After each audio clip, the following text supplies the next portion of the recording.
Hello दोस्तों। आज मैं दोबारा फिर से आप लोगों के सामने 10 ही क्वेश्चन देखेंगे हम लोग, क्योंकि कल की वीडियो में हम लोग 10 क्वेश्चन हल कर चुके थे। तो आज 11 क्वेश्चन से हम लोग शुरू करेंगे। तो आज का क्वेश्चन है, भूगोल में आई मात्रात्मक क्रांति का सामान्य लक्ष्य है। तो इसका उत्तर क्या होना चाहिए, आगे हम देखेंगे इसका उत्तर।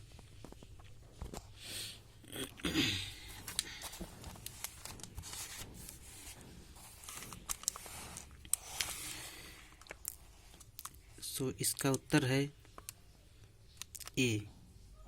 वर्ष 1950 के बाद भूगोल में प्रत्यक्षवाद के समावेश के बाद भौगोलिक विषय सामग्री के सुचारू रूप से समझने के लिए तथा भूगोल की वैज्ञानिकता में अभिवृद्धि करने हेतु भूगोल में सांख्यिकी एवं गणितीय तकनीकों का रुझान बढ़ सके, मात्रात्मक क्रांति की संज्ञा दी गई। इसके कुछ समर्थक हैं जो इस प्रकार है कि मात्रात्मक क्रांति के समर्थक एवं विचारक देखेंगे तो पहले नंबर पे विलियम गैरिसन है, दूसरे नंबर पे BGL बेरी है, तीसरे नंबर पे LC किंग है और चौथे नंबर पर देखेंगे तो डेविड हार्वे है। फिर देखेंगे चोर्ले, इसके बाद पीटर हैगेट। ये जितने विचारक हैं सभी मात्रात्मक क्रांति के समर्थक हैं। अब हम देखेंगे अगला क्वेश्चन। अगला क्वेश्चन दिया है,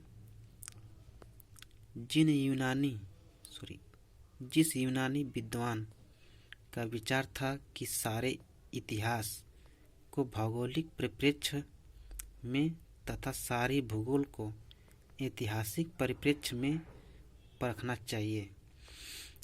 इसका हम उत्तर देखेंगे, थेल्स हो सकता है या हेरोडोटस या हिकेटियस या एनेक्सिमेंडर।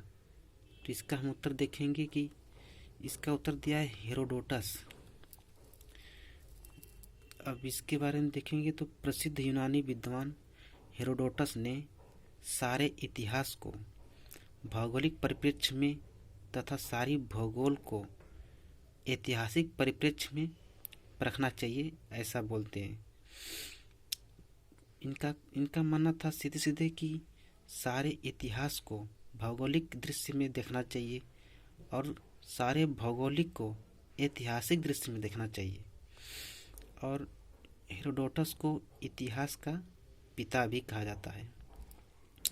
हेरोडोटस विश्व भूखंड को 3 महाद्वीपों यूरोप, एशिया और लीबिया में विभाजित करने वाला प्रथम भूगोलवेत्ता था।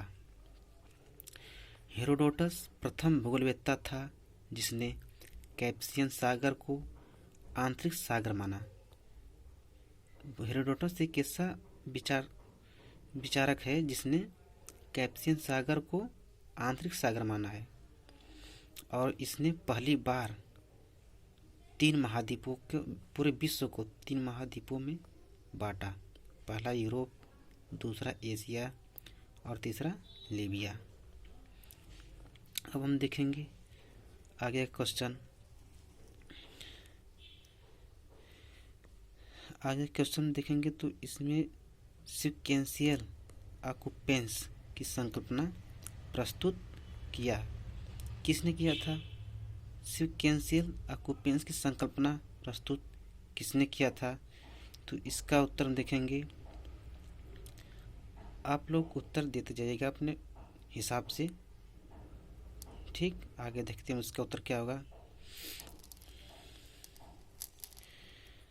इसका उत्तर दिया है सीक्वेंशियल ऑक्यूपेंस की संकल्पना हिटलेसी ने प्रस्तुत की थी। हिटलेसी सीक्वेंशियल ऑक्यूपेंस की संकल्पना हिटलेसी ने प्रस्तुत की थी। हिटलेसी ने विश्व को वर्ष 1936 ईस्वी में 13 कृषि प्रदेशों में विभाजित किया था। हिटलेसी एक ऐसा भूगोलवेत्ता है जिसने 1936 में पूरे विश्व को 13 कृषि प्रदेशों में विभाजित किया था। आगे क्वेश्चन देखें हम। थीसियन बहुभुज की सर्वप्रथम प्रयोग किसने किया था? थीसियन बहुभुज का सर्वप्रथम प्रयोग किसने किया था?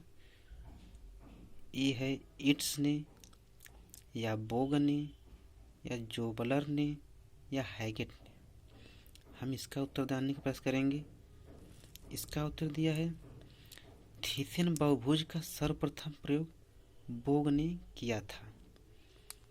थीसियन बहुभुज की सर्वप्रथम प्रयोग बोग ने किया था।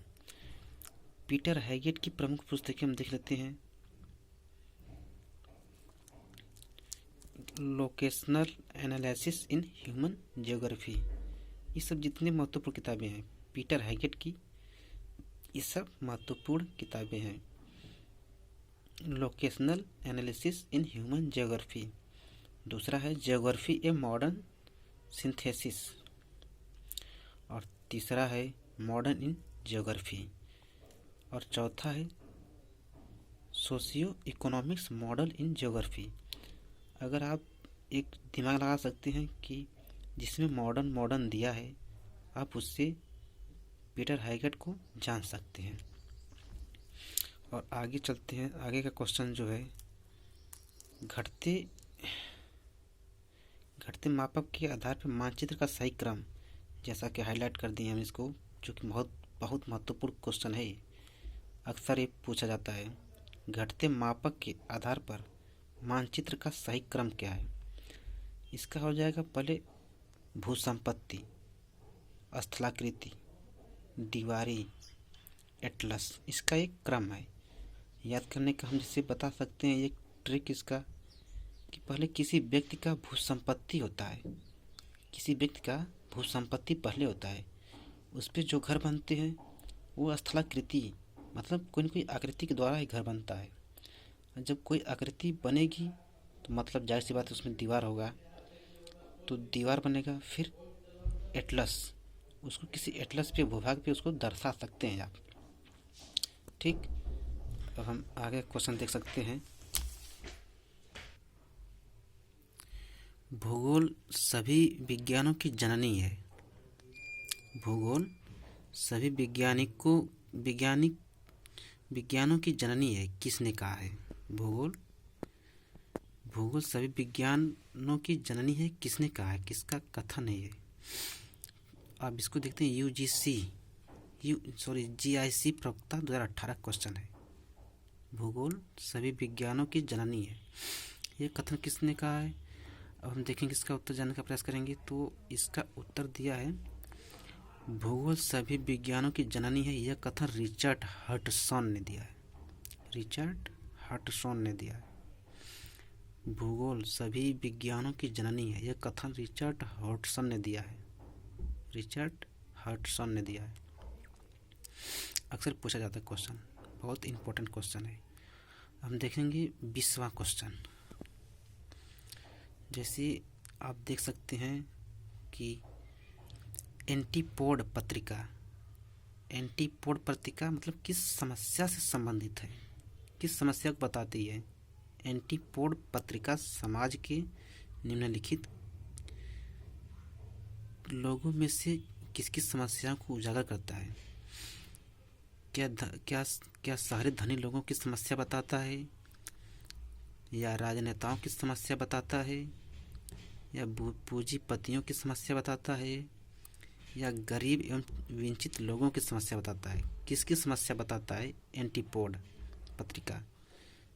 तो इसका हो सकता है गरीब एवं वंचित लोगों की, जैसा कि आप उत्तर अब हम देख सकते हैं।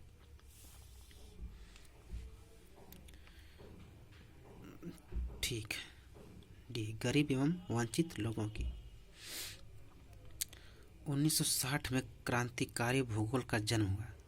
1960 में क्रांतिकारी भूगोल का जन्म हुआ, जिसके प्रमुख कारणों में अमेरिका में 1960 में घटने वाली प्रमुख निम्न घटनाएं थीं, जैसे विद्यार्थियों में असंतोष, वियतनाम में युद्ध के परिणाम, रंग भेद, संसाधनों का शोषण, विकास के प्रति असमानता आदि। इतने सब कारण हैं जिसने एंटीपोड पत्रिका में मेंशन किया गया, यानी कि इसकी बात की गई है।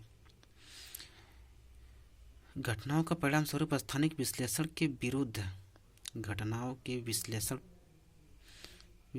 के विरुद्ध आवाज़ उठने लगी तथा यूएसए के वारचेस्टर में क्लर्क विश्वविद्यालय में 1969 में एंटीपोड नामक पत्रिका की स्थापना की गई। इसमें प्रमुख योगदान पैंट का माना जाता है।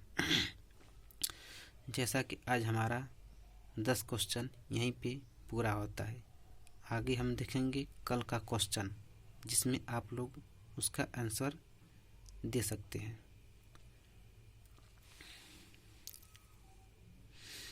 ऑल पॉसिबल वर्ड एक पुस्तक है, किसकी पुस्तक हो सकती है? ऑल पॉसिबल वर्ड नामक पुस्तक किसकी है? ए कह रहा है R.A. किंडसन ने, बी कह रहा है P.E. जेम्स की, सी कह रहा है S. बोमेन और डी कह रहा है W. जेलेंस्की। इसका उत्तर आप कमेंट बॉक्स में दे सकते हैं।